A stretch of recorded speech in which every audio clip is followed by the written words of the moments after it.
Gaining control over your money doesn't have to be complicated. It all starts with a budget that empowers you to make conscious choices. Step 1.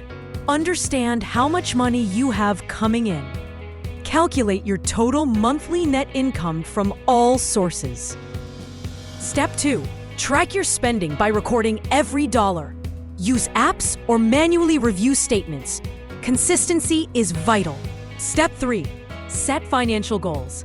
Make them smart, specific, measurable, achievable, relevant, time-bound.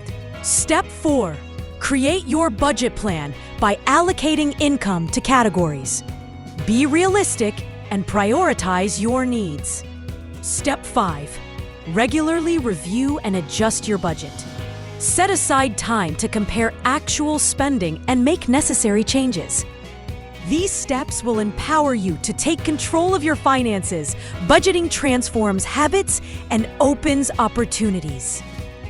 If this video was helpful, please give it a thumbs up, subscribe, and share. Thanks for watching.